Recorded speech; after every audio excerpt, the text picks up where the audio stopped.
night, the battle has been joined.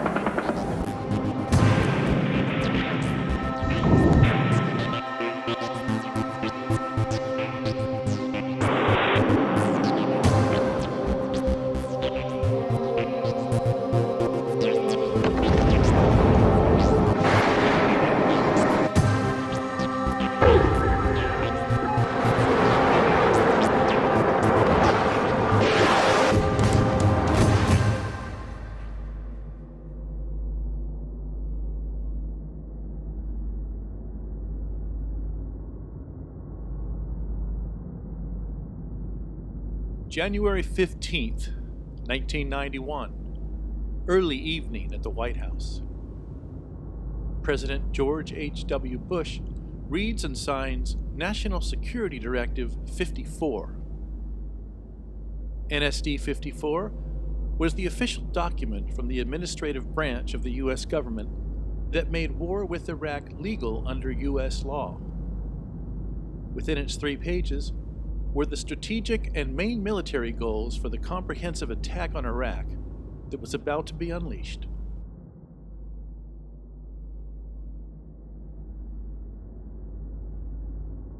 The entire Bush cabinet received a copy of NSD 54 that night, including America's highest military figure, General Colin Powell, the chairman of the Joint Chiefs of Staff. On the other side of the world in the Persian Gulf, it was well into the wee hours of the morning of January 16th. Hundreds of thousands of American ground troops and those from 21 other nations were now in place for the conflict. Tens of thousands of pieces of combat armor were at the wait, and hundreds of warplanes and combat helicopters were gassed up and ready to go. At the head of it all was General H. Norman Schwarzkopf, the top commander of the U.S. Central Command, or CENTCOM. Both General Schwarzkopf and General Powell had presided over the Operation Desert Storm battle plan, and only 24 hours remained before the first U.S. bombs were slated to hit Baghdad, the Iraqi capital. Somewhere in Baghdad's network of hardened bomb shelters, Iraqi President Saddam Hussein and his immediate aides sat in anticipation. That day, Hussein had forwarded to President Bush a personal letter describing what war with his country might bring. If you believe Iraqi ground forces could be neutralized in battle, Saddam wrote to Bush, then you are deluding yourself, and this delusion will place you in great trouble.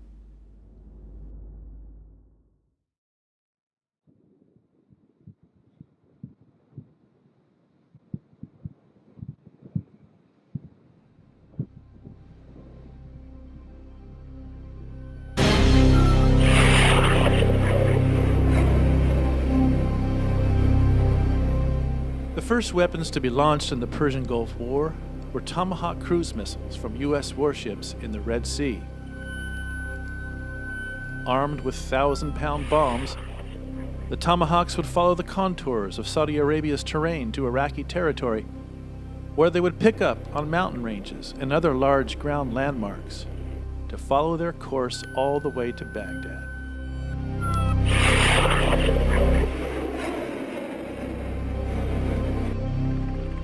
American Apache helicopters were next to join in the attack, confronting Iraq's early warning system and taking out a number of radar facilities. By far the most important part of the U.S. Air Force's initial strikes were dozens of stealth 117 Nighthawks.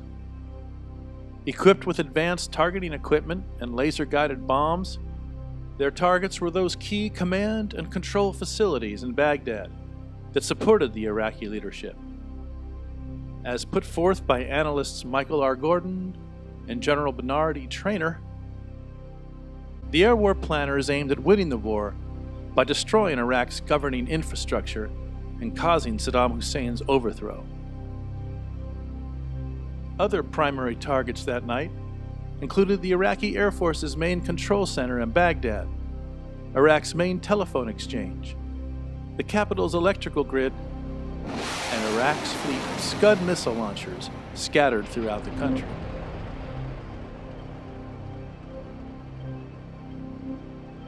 At exactly 3 a.m. Persian Gulf time on January 17th, the bombs began falling on Baghdad. Holed up in the city were CNN commentators Bernard Shaw, John Holliman, and Peter Arnett. The skies over Baghdad have been illuminated.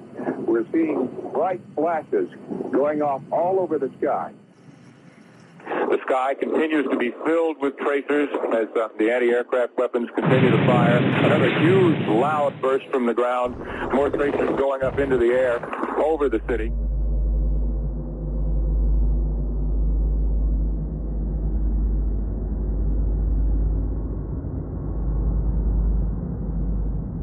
One of the enormous concerns in the Middle East, and it has been a heightened concern over the last several days as to whether or not when war begins, the Iraqis might try to fracture the international, but particularly the Arab coalition, by trying to somehow draw in the Israelis. We want to go again to ABC's Dean Reynolds in Tel Aviv.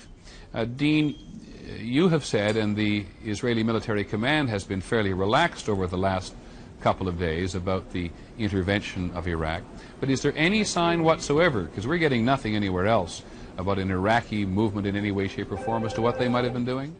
It is their assessment that the H-2 and H-3 missile sites in western Iraq perhaps have been hit by the American Air Force and disabled. I apologize, we interrupt. We want to go straight away to Bill Redeker in Saudi Arabia. Bill.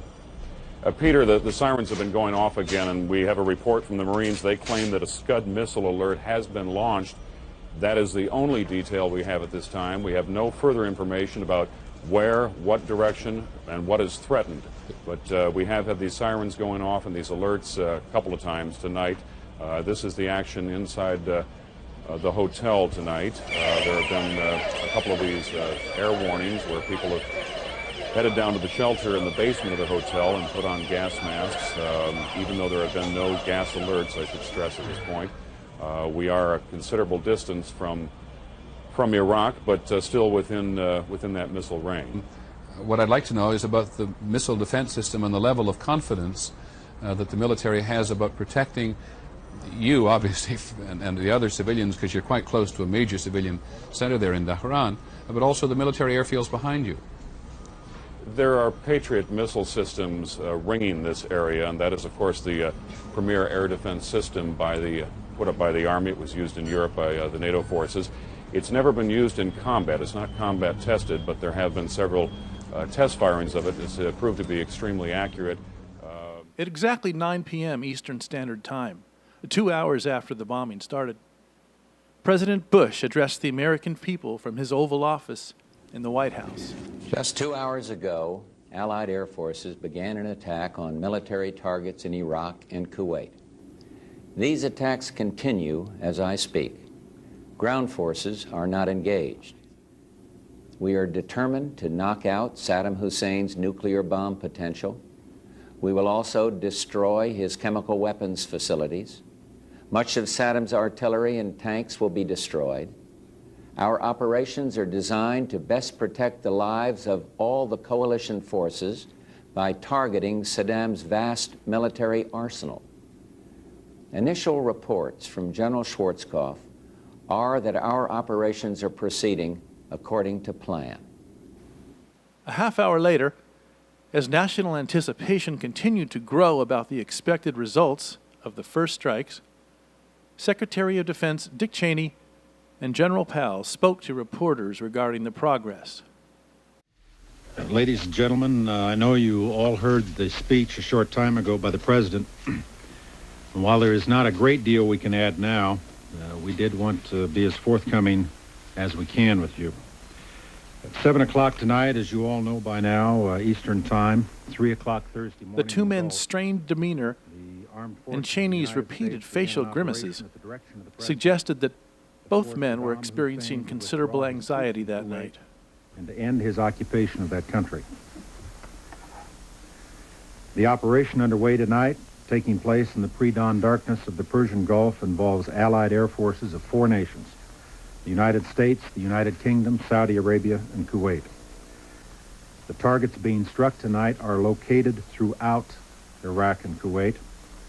Our focus is on the destruction of Saddam Hussein's offensive military capabilities.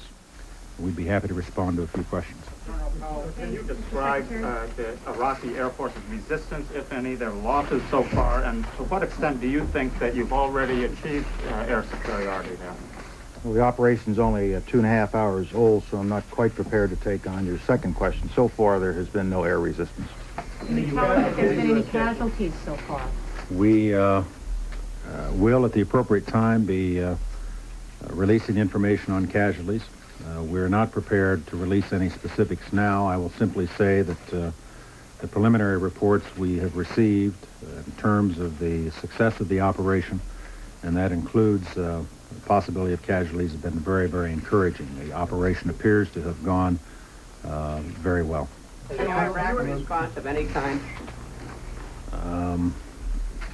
The response of the Iraqi forces at this point has been limited, I think would be the best way to characterize it. But again, you're surprised that there was no response, or a very small response from the Iraqi forces at this point? Again, I'm Why hadn't Iraq launched any of their Scuds, some observers felt? Saddam Hussein and other Iraqi leaders had promised to use their fleet of long-range missiles in response to any aggressive moves against their country. If there was still an Iraqi Scud capability, what were they waiting for? As the hours ticked by with no Scud counterstrikes, analysts and politicians in Washington, D.C. had their hopes raised that maybe the U.S. Air Force had succeeded in knocking out all of Iraq's missile launchers. If that were the case, it would be a huge victory for the coalition, being that preventing Iraqi launch of ballistic missiles was the second of President Bush's military directives for the war, as expressed in NSD 54. U.S. and coalition forces should seek to preclude Iraqi launch of ballistic missiles against neighboring states and friendly forces. But with daylight having just arrived in the Persian Gulf, little had been ascertained as to U.S. bomb damage on Scuds, as well as the other ground targets. Certainly Saddam and the Iraqis were not saying anything helpful.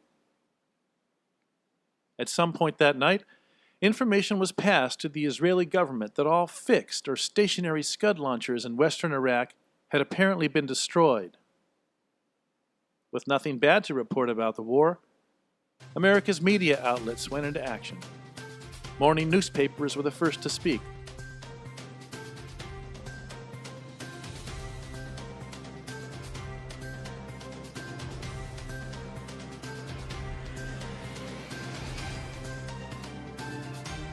Then came comments on America's daytime news shows. CBS's Charles Osgood labeled the first airstrikes a marvel. Media analyst Colonel Harry Summers deemed them a remarkable strategic and tactical surprise. But perhaps the most indelible remarks were offered by CNN's Wolf Blitzer.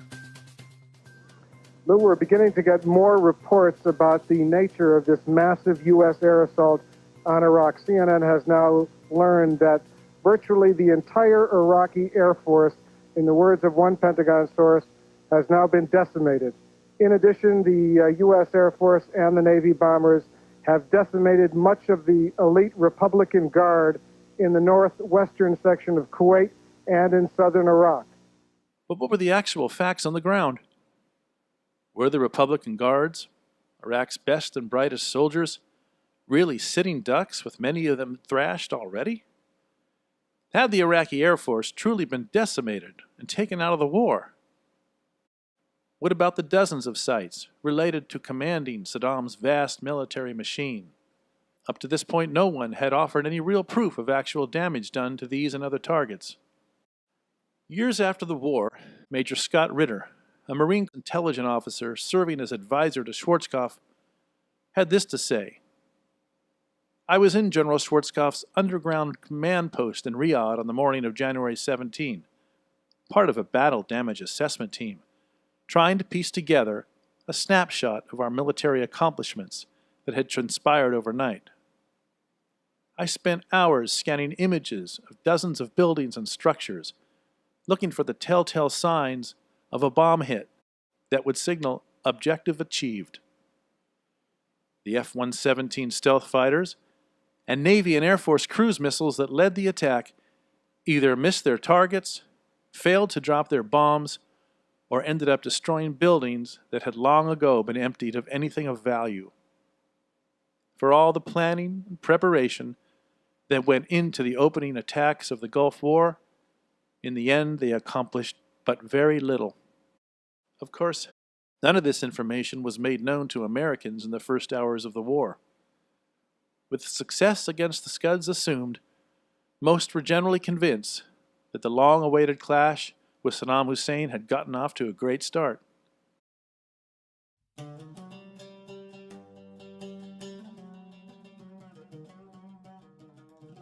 Meanwhile in Israel, 600 miles from Baghdad, people were taking Iraq's threat to attack them with Scud missiles very seriously. Many were making safety preparations for a possible chemical attack. Gas masks had been provided to all. Instructions on how to use them were given out by the government, and public decontamination facilities were set up around the country. But many people remained confident they were safe and could ride out any bombing without incident. We're safe. We feel safe and we continue as usual. Back in Washington, some of the nation's congressmen were somewhat less than enthusiastic.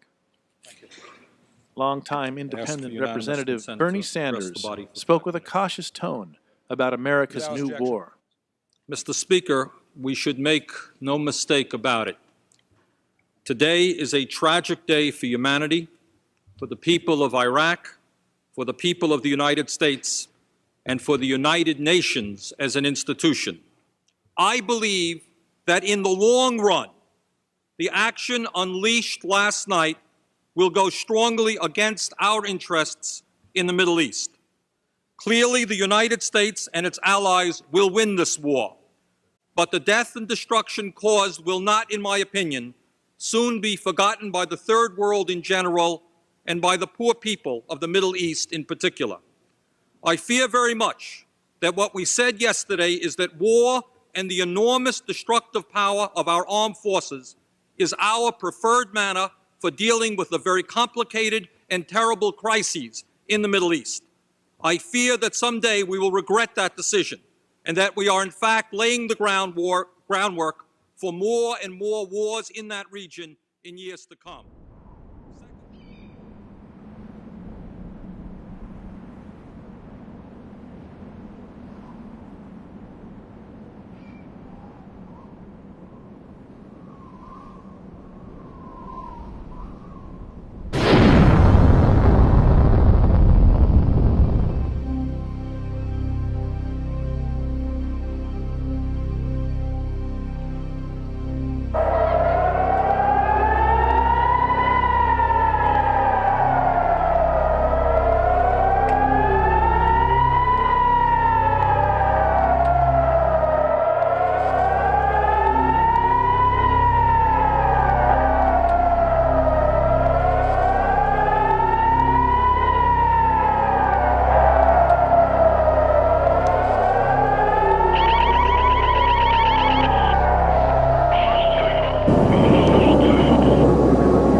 I cannot tell you how in the middle of the night this comes as an enormous shock to people after a day in which the Pentagon and the White House and the political establishment here has spoken of the success of the opening phases of the campaign. We've all been cautioned against euphoria, and yet it has been inevitable in both the political and the military establishment as we picked up bits and pieces throughout the day, and therefore it is inevitable in the press to some extent that people will not have relaxed a little bit. John McCreffy in Washington, you can confirm this. Maybe we don't need confirmation, but can you add any details?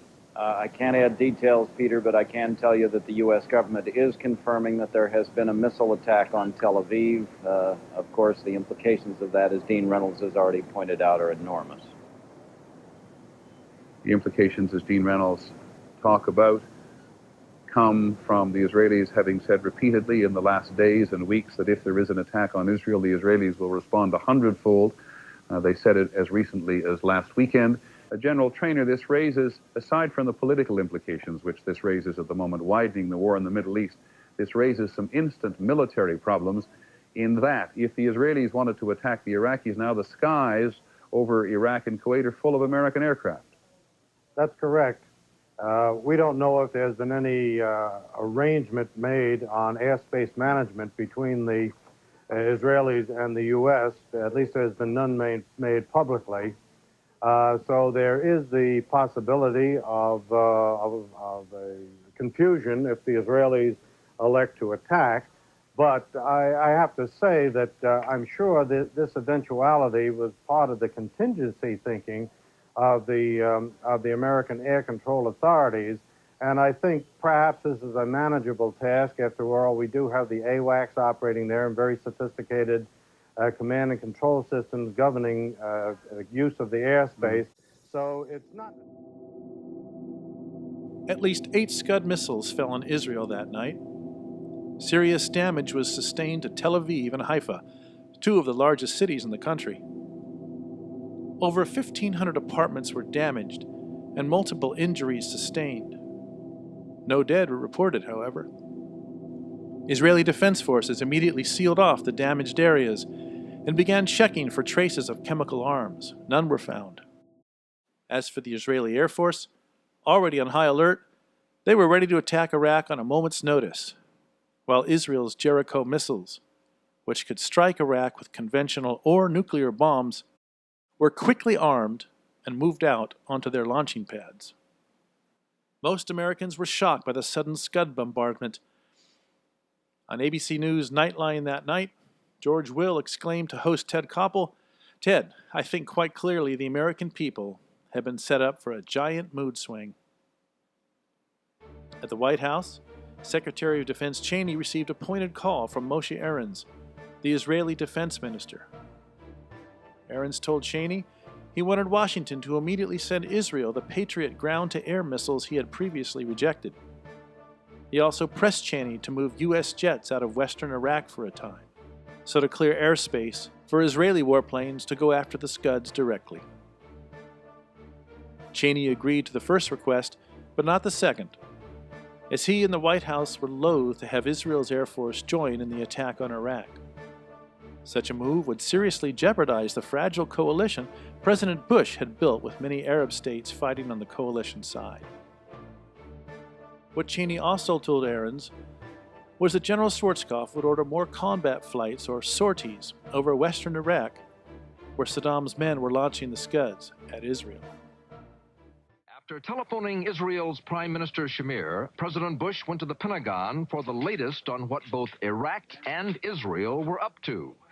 Bush had tried to cajole the Israelis by praising them for their restraint so far and by promising stepped-up air attacks against Iraqi missile launchers. I think that they know of our determination to safeguard them following this attack or prior to this attack.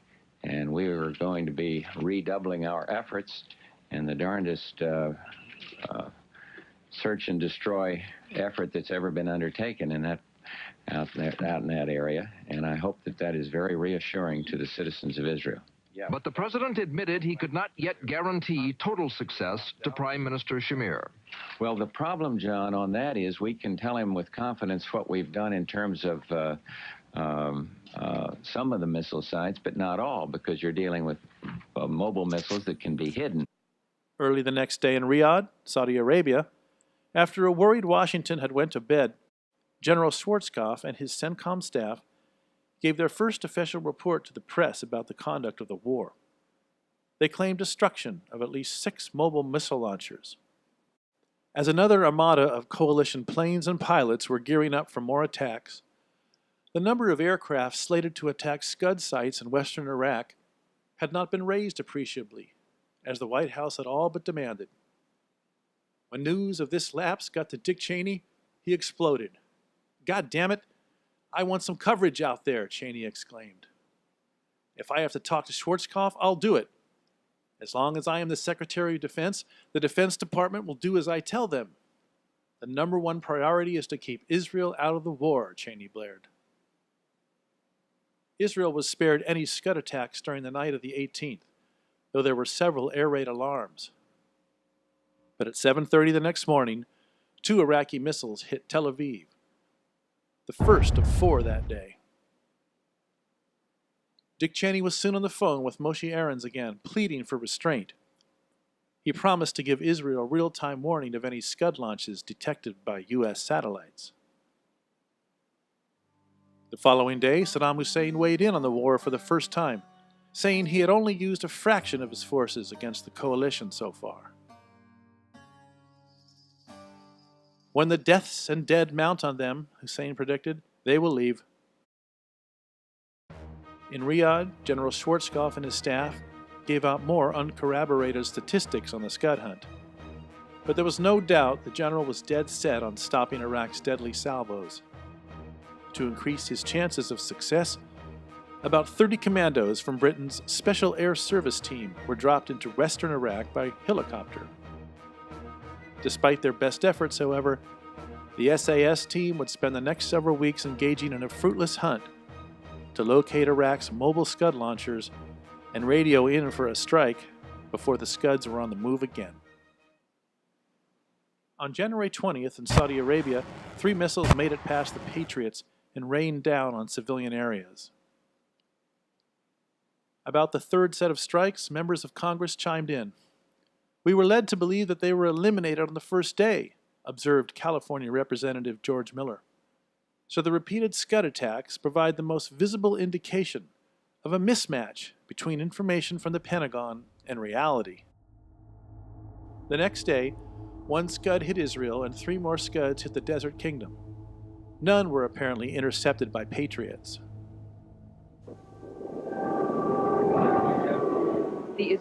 Built in the 1970s to intercept low-flying planes, the Patriot was simply not fast enough to reach much faster missiles before they approached the ground. Oftentimes, a Patriot exploded near a missile, but did not actually destroy the missile warhead with its powerful explosives, which would then continue its given trajectory. On January 24th, Israel was struck by another Scud missile. More Patriots had arrived by then, but they seemed completely unable to defend the country. There were also many air raid alarms, some late into the night. Around this time, Deputy Foreign Minister Benjamin Netanyahu sat for an interview with CNN. It did not turn out quite as he planned. I must say that this is the darnest way to conduct an interview. We would like to see that threat removed, and we will take the actions that are necessary to remove it. I cannot tell you when, I cannot tell you where. Meanwhile, in the U.S., media analysts and commentators were quick to present Israel's unpleasant dilemma in glowing terms. Israel was deemed a hero for not striking back at Iraq, some said.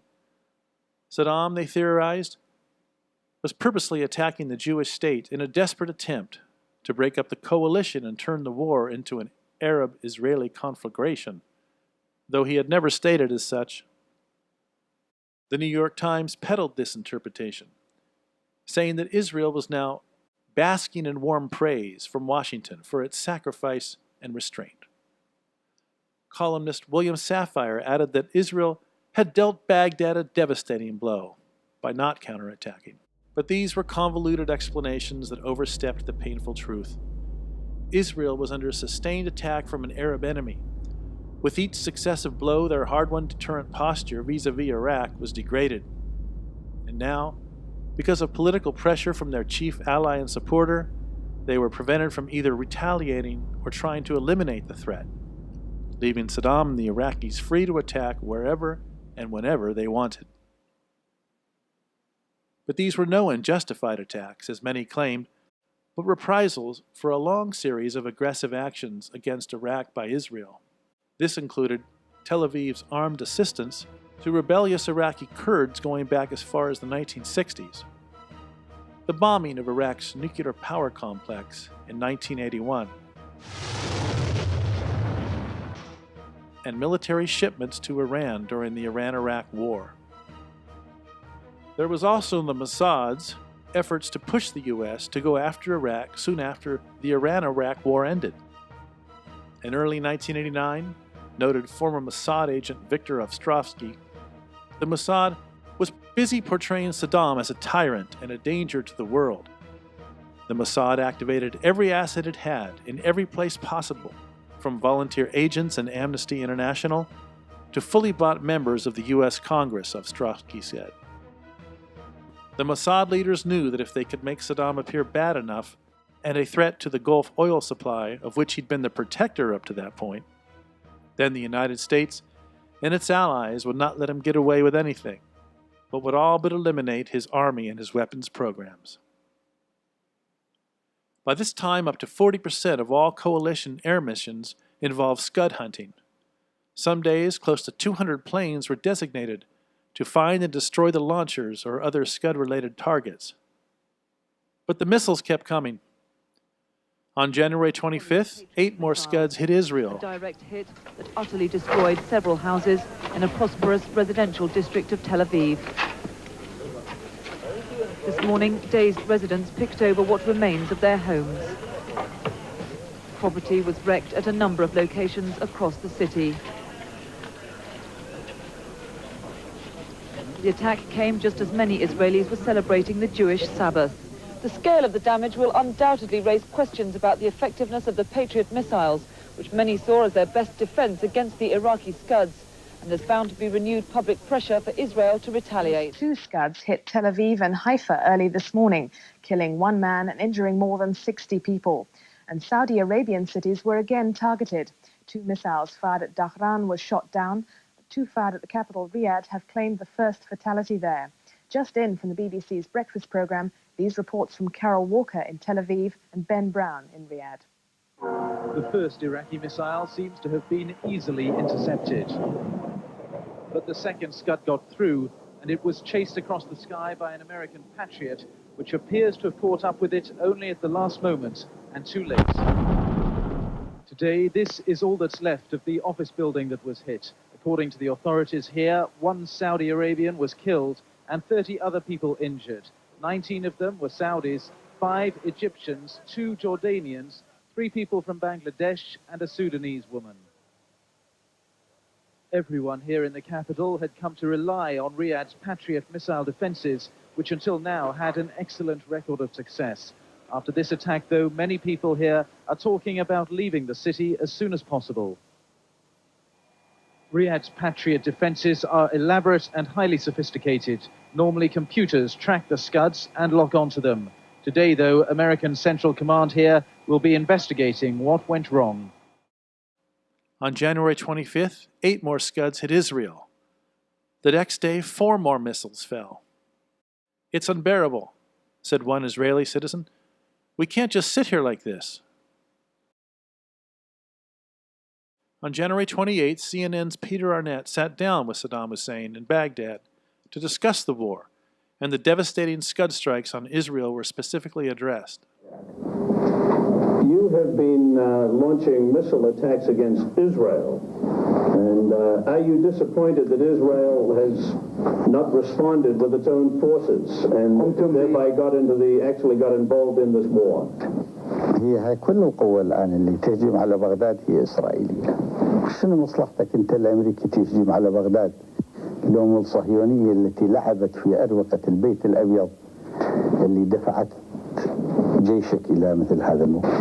هذه المعركة هي معركة الصهيونية، ولكن الصهيونية تقاتلنا بدمائكم أنتم الأمريكان. Saddam's claims on Israel's influence in the war should not be rejected out of hand. Soon after the invasion of Kuwait the previous August, Ariel Sharon, then head of housing and construction for Israel's Likud government, demanded that the United States blast the Iraqis immediately. Avigdor Ben-Gal, An official from Israel's Labor Party was even more forceful around that time, advising the U.S. to use its non-contaminating tactical nuclear weapons against Iraq to destroy its military infrastructure. One American taking issue with Israel's call for war with Iraq was commentator and former Nixon aide Pat Buchanan. There are only two groups that are beating the drums for war in the Middle East, Buchanan observed before the war: the Israeli Defense Ministry and its Amen Corner in the United States. On January 29th, General Schwarzkopf and Air Commander Buster Glosson provided the press another long briefing on the war's progress, including the continuing Scud problem. Just hours earlier, Iraqi ground units had successfully taken the Saudi city of Khafji, largely due to ineptness on the part of U.S. Air Force officers. Schwarzkopf was livid about the failure at Khafji, as well as the problems with the Scuds. His festering anger was clearly visible as he and Glosson spoke about a recent attack on Scud targets. I'm going to have General Glosson come back up here and show you some film that I think will speak for itself. I'll put you in the cockpit of an F-15E for an air-to-ground sortie. And through the help of a targeting pod and a nav pod on the F-15E, let you look into the night sky of Iraq as we are attacking mobile Scuds, and show you how, as General Schwarzkopf said, that we've changed our tactics a little bit from the standpoint of being able to do things that we could not do earlier because of the SAM threat.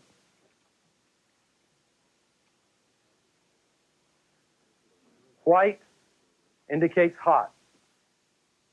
And you'll see on the FLIR pod that the three erector launchers, or mobile Scuds, are turning into the storage area to join 4 others.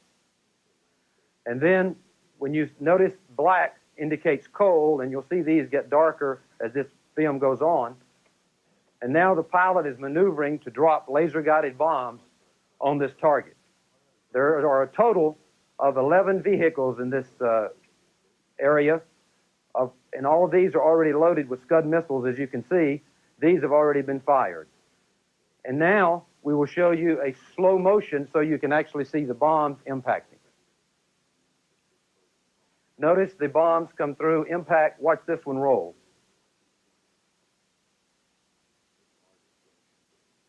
The next thing you'll see is a secondary explosion in this area. The AAA is firing from that area. The flight lead now clears his number 2 man in to drop an area denial munition to take care of the remainder of the 4 vehicles that were on this side of the road.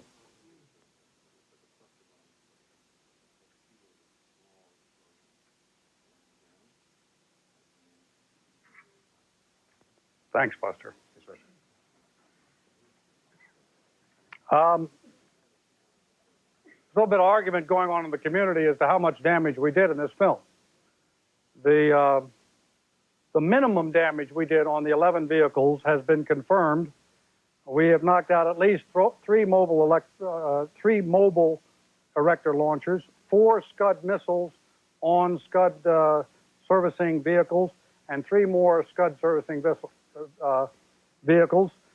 The other possibility is that we knocked out as many as 7 mobile erector launchers in just that one strike. I would also like to report to you that using similar tactics last night in western Iraq, we also attacked and destroyed 3 Scud tells with F-15s, and I feel we preempted a missile attack on Israel last night. Now, I certainly can't say there will be no more Scud launches. You can never say that.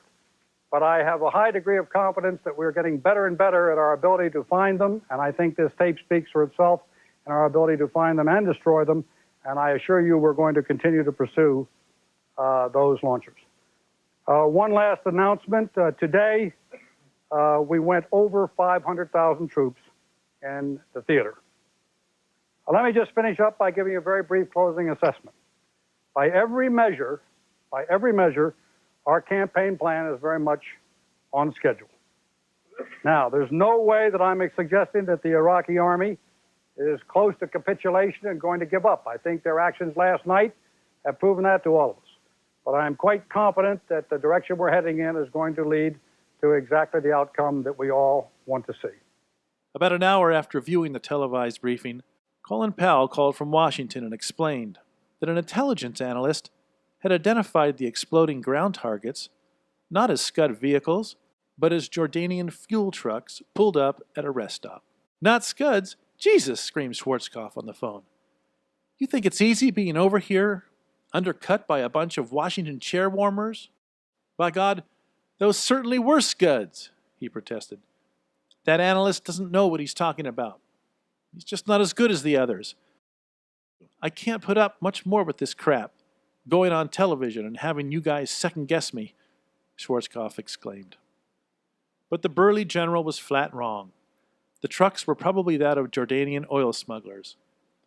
Their large vehicles were mistakenly thought to be Scud vehicles because they had been traveling through western Iraq with their headlights off so to avoid detection by Iraqi security.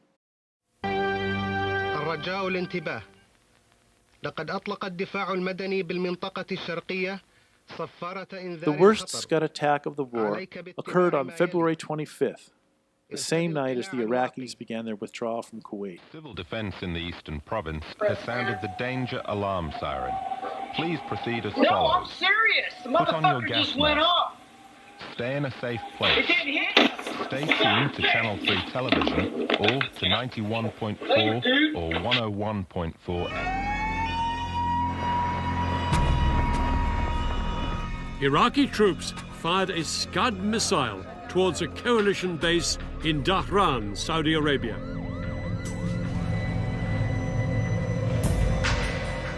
The resulting explosion killed 28 Americans, and 100 were left wounded. These ambulances has to go up there. It was their biggest single loss in the war so far. It was soon ascertained that the Patriot missile batteries defending Dhahran had not even been fired.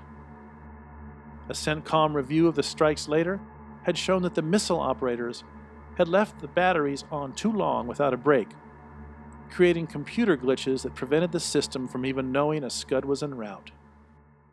After the conflict, Dr. Theodore Postel, a former Pentagon science advisor, undertook a comprehensive study on the Patriots' performance during the Gulf War. His conclusion? The Patriot system experienced an almost total failure to intercept quite primitive attacking missiles. These findings by Postel were later corroborated by a group of Israeli missile scientists who used sophisticated technology to demonstrate that the Patriot missile system failed to destroy even one Scud warhead during 39 missile attacks on Israel. And what of the U.S. Air Force's great Scud hunt that would take up over 4,000 sorties during the war? Great claims were repeatedly made by Schwarzkopf and others, but little was ever offered in the way of proof.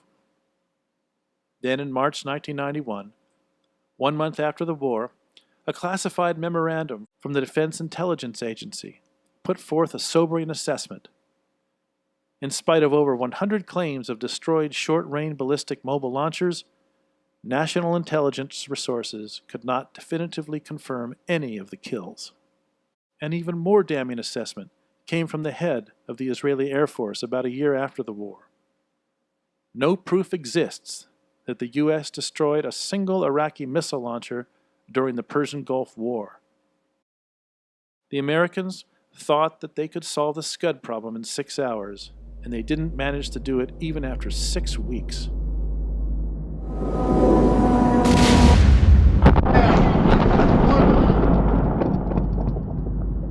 The coalition's inability to stop Iraqi Scud missiles was not just a regrettable tragedy for the people of Israel, nor just a source of intense strain between Israel's government and the White House, and certainly not an insignificant glitch in the U.S. war plan, as Schwarzkopf and others repeatedly claimed.